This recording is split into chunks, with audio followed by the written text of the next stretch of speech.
guys, hello sa inyong lahat. Good afternoon. Ngayon po pala ay Sabado. Ayan. September 16, 3:31 po ng hapon. Hello sa inyong lahat. Kumusta po kayo? Ang aking i-share sa inyo ngayon ay tungkol naman sa kung paano ako mag-display ng mga paninda dito sa aming tindahan. Ayan guys, maliit lang po yung ating tindahan kaya kailangan maayos yung ating display para naman organize, maaliwalas tingnan, kahit maliit lang, madaling makita ni customer yung mga hinahanap niya. So, share ko lang sa inyo kung paano ako mag-display guys, para sa ating mga kasari dyan magkaroon ng konting idea kung paano mag-display. So ito naman po diskarte ko lang sa pag-display, i-share ko lang po sa inyo. Dito tayo mag-umpisa sa taas. Ayan po, ganyan ako mag-display. Magkakasama yung mga cotton, napkin, tissue, diaper. Meron din akong cotton bud sa taas. Ayan, na-order ko po yung lalagyan na yan sa online. Actually, lalagyan siya ng sapatos. Ginawa ko siyang organizer dito sa tindahan para hindi rin masyadong maalikabok at maayos din po tingnan yung mga paninda. Kasi sa diaper, ganyan na po yung ginagawa ko. Tinatanggal ko siya sa plastic, tapos naglagay lang ako ng size. Ayan, medium, large, XL at saka double XL. Para hindi po naalikabukan at mabilis din siyang kunin. Ayan guys. Matagal na rin to sa akin. Pero hanggang ngayon okay pa naman kasi iniingatan ko talaga yan. So dito naman sa mga school supply, magkakasama din yung mga ball pen, highlighter, pentel pen. Ayan, magkakasama yan guys. Kailangan natin gawa ng paraan yung pagdi-display kasi maliit lang po yung tindahan, and then nandun din po yung mga ibang school supply. So nagsabit na lang din ako dyan sa taas para naman ma-display ko po talaga lahat ng mga paninda na meron dito sa tindahan. So ayan guys, dito naman tayo sa mga delata section. Magkakasama rin po yung ating mga sardinas, mga corned beef. Sinama ko na din yung palaman. Ayan, nasa bandang unahan yung ibang mga delata, palaman. Ayan, yung ating Edin cheese. And then yung mga gatas, hanggang dun yan sa dulo. So, dun sa likod guys, kung napapansin nyo yung taas, yung may ketchup, may patis, ginawan ko na lang din yan ng mga sabitan para ma-display ko din po yung ibang mga item. Kasi hindi na magkakasya dito sa ibang lalagyan kung isasabay ko pa yan dito mga condiments na yan. So pinaglalagyan ko na lang yan ng mga sabitan dyan. Ayan guys, so kita po yan ni customer dun sa bintana pagka sumilip si customer. So ganyan yung ating ginagawa. So sa taas naman nandyan yung mga palaman, magkakasama rin po yan, at meron din tayo dun sa dulo yung coffee mate, sinabitan ko dyan sa dulo at saka dito para ma-display ko rin yung mga coffee mate na yan kasi importante na i-display natin hanggat maaari yung ating mga paninda. So dito tayo guys sa bandang baba. Ayan yung ating mga condiments. Magkakasama din yung ating mga crispy fry, oyster sauce, barbecue marinade, sinigang, tsaka yung powder na anong tawag doon? Baking powder. Ayan, kung makikita nyo magkakasama yan. Sa bandang dulo, naglagay po ako doon ng alak. Kasi sa alak section ko sa baba, hindi po magkakasya yung litro. Yung mga nandun sa dulo guys, litro yan. Dito po lahat is ano yan, 750 ml yung mga MP na yan. So kasize naman nila yung GSM Blue, at medyo lumit dito sa bandang dulo yung Emperador. Ano bang size yan? Basta yung maliit. Tapos ayan yung gin na 4 cantos at saka yung gin bilog. Ayan, hanggang sa ilalim yan guys, hanggang sa likod meron din siyang laman. So para naman pare-pareho siya na may mga nakalagay dito, naglagay na rin po ako dito ng mga sabon na mas maayos siyang tingnan. Pare-pareho sila, meron siya dito, meron dito, at saka doon. By section nga lang yung ginawa ko para hindi naman magulo sa paningin ni customer. So dito pala sa taas guys, ipapasilip ko na rin sa inyo yung bandang taas.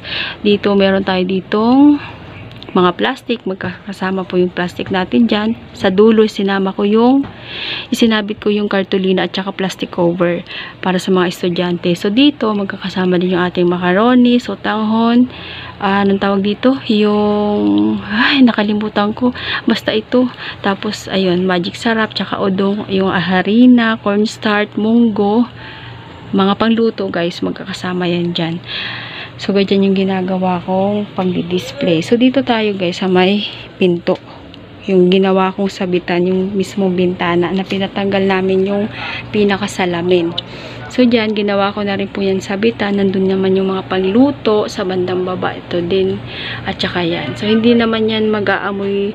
Nakasealed naman yan, guys. Kaya dyan ko siya inilagay sa taas. So, dun sa kabila, magkakasama naman yung tawas. Yung, anong tawag dito? Yung panglaba, panlagay sa kulay puting damit.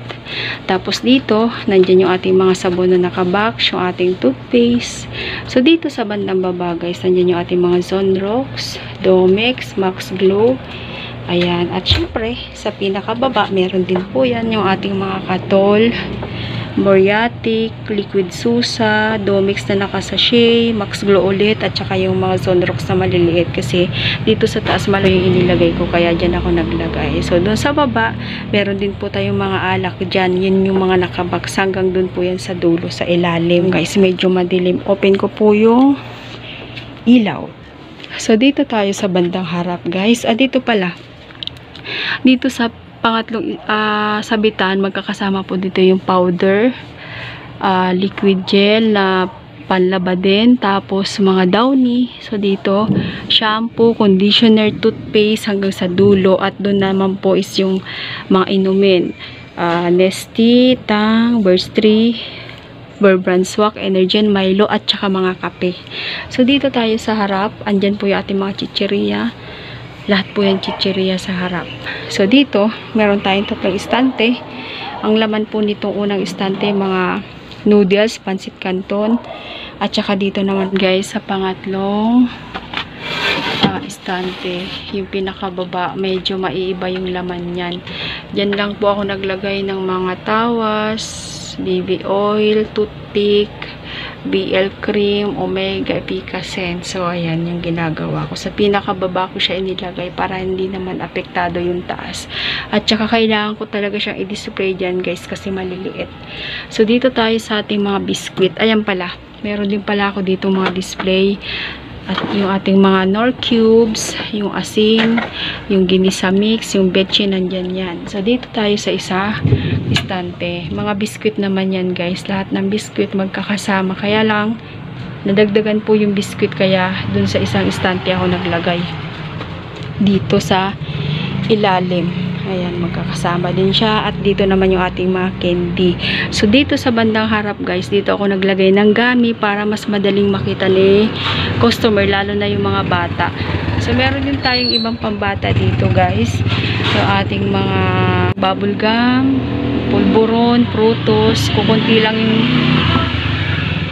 lang yung naka-display dyan. So, dito, nag-display na rin po ako ng mga inumin na meron doon sa chiller kasi para hindi magmukhang bakante yung ating harap ng tindahan, yung pinaka-istante, at saka wala rin ako maisip na ibang ilagay dyan.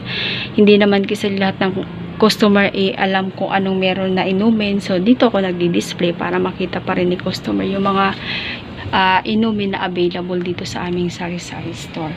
Ito naman, guys, sa baba, meron akong mga nakapilas-pilas dito. Ito yung mga naka-display ko sa bandang taas. Ayan, guys. Nalagay ko siya dito para madali ko na ibibigay kay customer. Andito yung mga sabon, Fabcon, shampoo, conditioner. Ayan, meron din akong Scotch Brite dito, toothpaste. Tapos, ito yung mga swak, Milo, at mga kape. So, meron din tayong ilang condiments dyan. Ito lang siya sa harap ng pinakabintana ng tindahan. So, dito ko lang siya kukunin para hindi naman matagal. Kung magugugupit pa tayo habang naghihintay si customer dyan sa harap. So, ayan yung ginagawa ko. So, ayan, guys. So, doon naman tayo sa labas. Papasilip ko ulit sa inyo yung itsura ng labas natin. So, meron tayo dito mga ilang item sa labas. Hindi na po kasi magkasya dito sa loob ng tindahan. Kaya dito ako nagdi-display. So, doon sa bandang gilid, sa tabi ng bigasan, meron akong mga ilang chichirya. So, meron din tayo mga tsinelas dyan, yung ating mga plastic. Puno na kasi dito sa lalagyan ko. Kaya doon na po ako nagsasabit sa labas. So, meron pala dumating na deliver, guys. Tindahang tapat. Kakarating lang. Mamaya ko na lang ayusin yan para matapos ko yung ginagawa kong video. So, nandun din yung ating ice cream. Diyan sa kabilang side. Meron din ako naka-display dito. Ayan, meron po ako naka-display dyan na ilang mga tsinelas. So, dito, nandito naman yung ating chiller. Ayan po yung ating chiller. Kita naman yun doon sa may gate pag sumilip si customer kung ano yung bibilhin niyang drinks. Diyan na lang siya titingin. So, dito sa area na to guys, meron akong mga nakasabit din dyan na paper plate kasi nga po hindi na magkasya dun sa loob. Ayan po yung aking display na ginagawa na kahit papano naman maayos pa rin tingnan. So, meron din tayong mga mineral. Ayan guys. So, may mga box naman na yan guys is ang laman po niyan ay mga ibang paninda din. So, dito na lang din ako naglalagay sa labas. So, balik tayo sa loob guys. Ayan. Medyo masikip lang po talaga yung aming tindahan kasi maliit nga lang po ito, kaya para-paraan na lang sa pagdi-display. Doon nagsabit na rin ako. Nakuha ko itong sabitan na to sa Burr brand, Birds Tree pala. Ayan, sinabitan ko na lang siya ng mga conditioner dyan sa gilid. So para-paraan na lang para mag-display sa tindahan, para naman kahit papano maging organized at maayos yung ating paninda, na pagbibili si customer makikita niya kaagad kung ano yung mga kailangan niya. So ayan po yung aking share sa inyo. Maraming salamat po sa panonood. Sana po nagustuhan nyo yung aking share sa inyo. Maraming salamat din sa ating mga bagong subscriber. Shoutout po sa inyong lahat. At sana sa mga hindi pa nakapag-subscribe, please subscribe my YouTube channel, Evil Cristo. At syempre, pakihit na rin po ang notification bell para lagi po kayong updated sa mga susunod ko pang video. Thank you so much. Bye-bye. God bless us all.